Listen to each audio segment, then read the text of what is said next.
bem-vindo aqui em mais um vídeo que nós vamos conversar sobre informações que estão no entorno da Bolsa de Valores, do nosso mercado, e essas informações, quando nós fizemos a correta interpretação, nos ajudam nas nossas tomadas de decisão. Eu vou falar um pouco sobre o mercado livre de energia e o papel importante que algumas empresas vêm tomando, como a Auren, a Eletrobras e a Vibra, e também vou falar sobre a desconfiança que o mercado teve com o rating da Moody's, que nós conversamos no vídeo de ontem e que eu vou deixar aqui no final. Hoje é dia 4 de outubro de 2024, agora são aproximadamente 10 para as 2 da tarde. Talvez no final a gente dê uma olhada como é que a nossa Bolsa de Valores está se comportando no dia de hoje.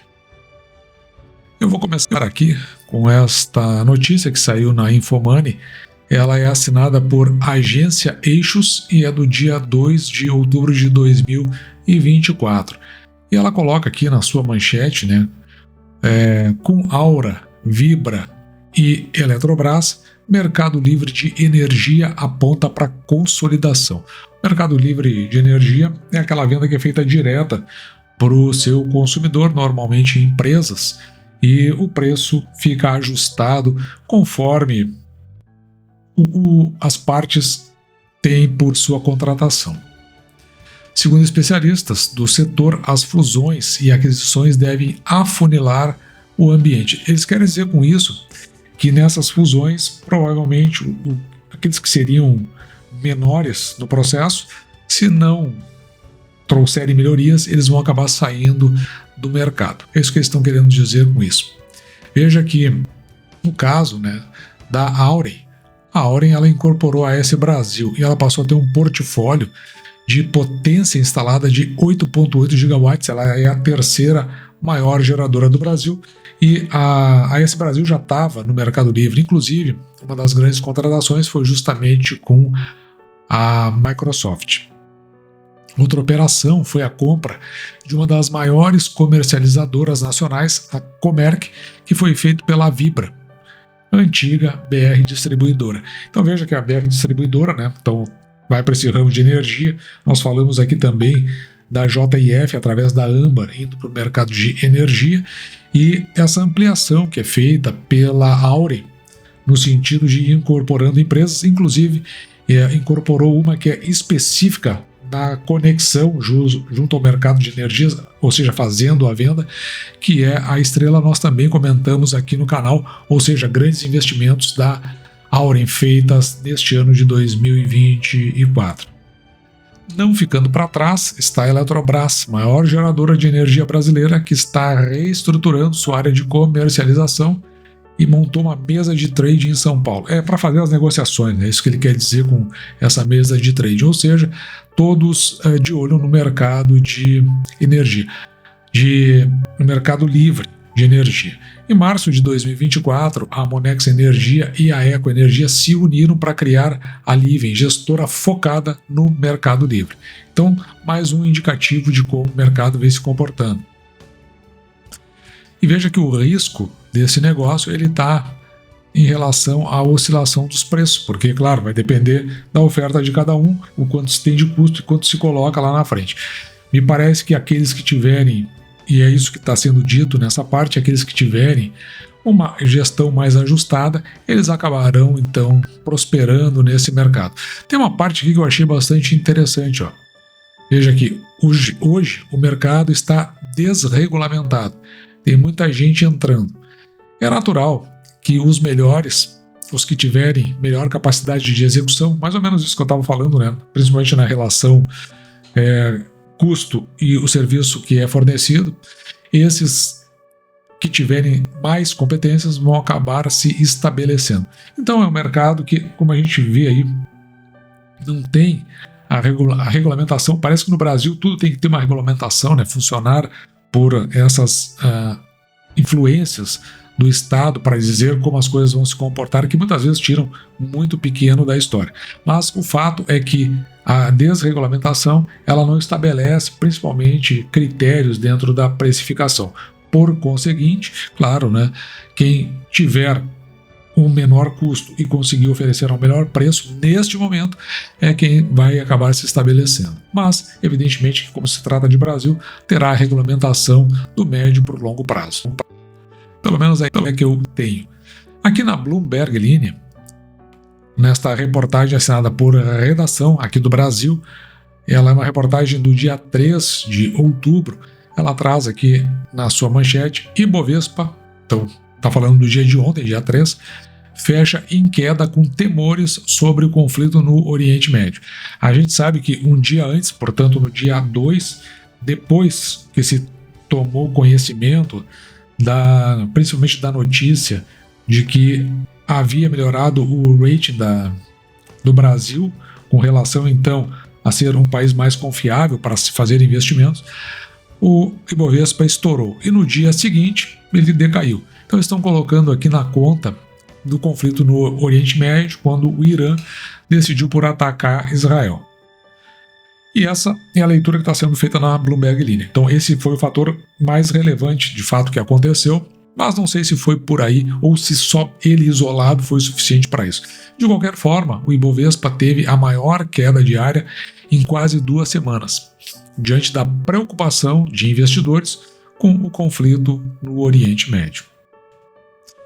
No dia 2, nós tínhamos visto essa reportagem do UOL, que eu não vou voltar nela, estou dizendo na íntegra da reportagem, eu só quero pegar aqui dessa reportagem a escala atual da Moody's. Lembrando que o Brasil ele foi classificado aqui, ó, Baa1, ou seja, ele está aqui ó, em grau especulativo de investimentos. O que de fato aconteceu é que o Brasil estava aqui ó, em Baa2 e saiu para Baa1.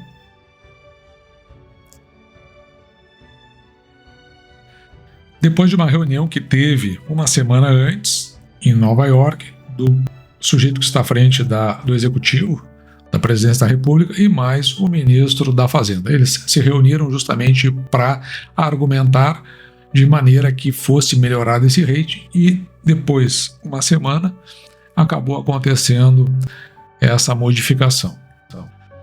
Mas, na realidade, claro, eu acompanho muito as informações que estão no entorno do mercado, isso é importante e relevante, não especificamente por conta do canal, mas também para as minhas tomadas de decisão que eu tomo na minha carteira particular.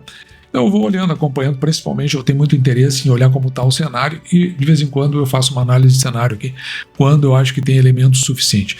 Mas eu também acompanho o lado da política, não da política no sentido amplo, porque eu não tenho muito conhecimento sobre, no sentido amplo, eu quero dizer, a gente olha a questão assim, mais estrita, né? Quando a gente sabe que tem alguma vinculação com a parte que nos interessa aqui. Então, aquilo que é do entorno, disputas partidárias, nomes agora, né, no caso, concorrendo a prefeituras, nomes para vereança, ou então como eles se compõem para eleger um nome ou tirar um nome dentro de um partido, ou até dentro de uma coligação, aí eu realmente não tenho conhecimento sobre isso. Mas o conhecimento que nós temos é aquilo que deriva principalmente de quem está à frente do processo político e que acaba refletindo dentro do processo econômico. Então veja que o pessoal que faz essa leitura mais política, eles acabam sempre voltando no passado e vendo fatos semelhantes. Então eles trouxeram à tona essa informação que saiu no G1 na parte de economia, e veja que essa reportagem ela é assinada por G1, o G1 de São Paulo, do dia 20 de junho de 2011. Então a gente está voltando 13 anos atrás. E veja que a Moody's naquela época já tinha melhorado a classificação de risco no Brasil, em 2011. Naquela época, aqui tem um quadro, né, que mostra como estavam essas classificações, e inclusive aqui traz a Fitch Ratings, traz a Standard & Poor's, que nós falamos ontem também, e a Moody's aqui desse lado. E veja que a melhorada que deu o Brasil foi do Baa2, então a gente devia estar no Baa3. E agora eles estão colocando ainda melhor do que aconteceu naquela época.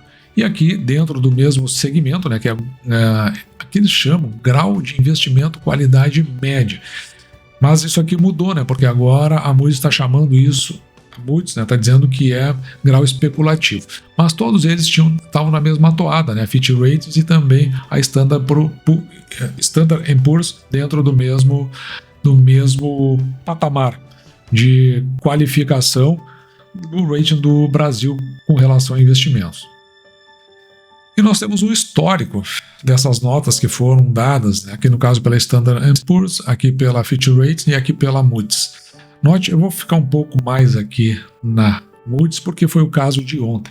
Então eles elevaram a nota, a gente viu lá no ano de 2011, e aqui eles botam ó, como nota classificada no ano de 2012, que é o BBA2.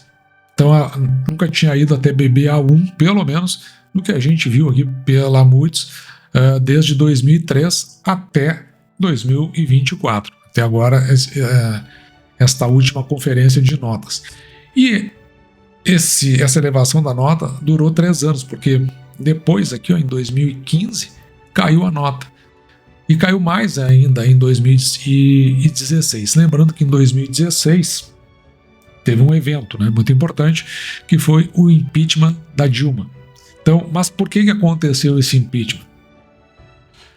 Porque naquela época, também notícia do G1, na parte de economia, assinada por Anaí Curi e Daniel Silveira, do dia 7 de 3 de 2017.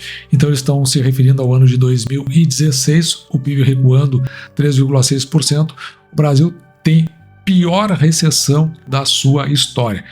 Então veja que cerca de 3 anos depois que foi elevada a nota do Brasil, a qualificação em termos de país receptivo a investimentos, 3 anos depois ele entrou num processo de recessão. E aí nós precisamos lembrar, eu acho que é relevante que a gente lembre isso, que as medidas econômicas que estão sendo adotadas hoje são exatamente as mesmas naquela época, principalmente de 2011 até 2015. E o mercado se comporta de uma forma que, né, ele tem alguma desconfiança. Veja que no dia de hoje o Ibovespa está a 131.749 pontos, agora são 2h06 da tarde, e ele está na mesma. Tá ali, ele está variando, né, um pouquinho para cima, um pouquinho para baixo, nesse momento 0,06% positivo. Nós estamos de olho em companhias como, por exemplo, o Banco do Estado do Rio Grande do Sul, a R$ 11,31, tá agora, já chegou mais baixo a 11,29. Temos ordem para Banrisul, está lá abaixo dos R$11. A se confirmar a desconfiança, talvez essa ação seja empurrada um pouquinho mais para baixo. Também estamos de olho em Banco do Brasil. Aqui no caso, o Banco do Brasil a R$ 26,50, mas nesse momento está R$ 26,82.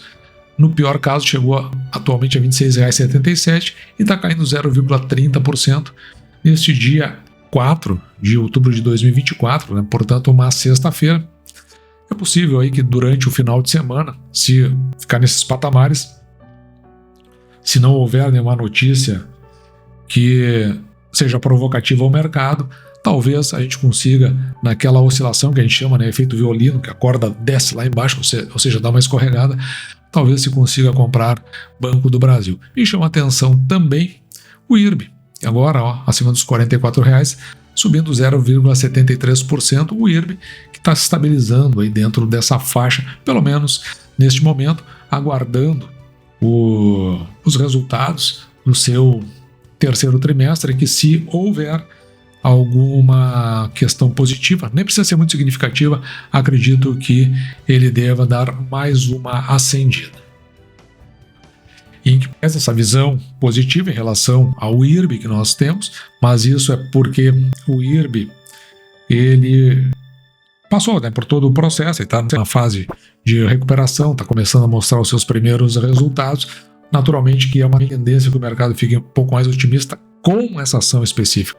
Mas, no geral, eu não nutro otimismo, tenho a impressão que se perdurar a desconfiança, talvez o mercado seja empurrado um pouquinho mais para baixo, pelo menos aí nos próximos 30, 40 dias. Vamos dar uma olhada no que vai acontecer. Tem uma visão contrária a essa, otimista também, achando que ele pode chegar tranquilamente a 140 mil pontos.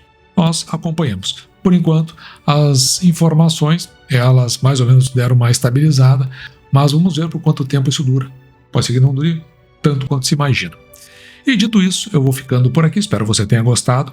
Me despeço de você, desejando que você fique com Deus e deixando, como sempre, o meu grande abraço.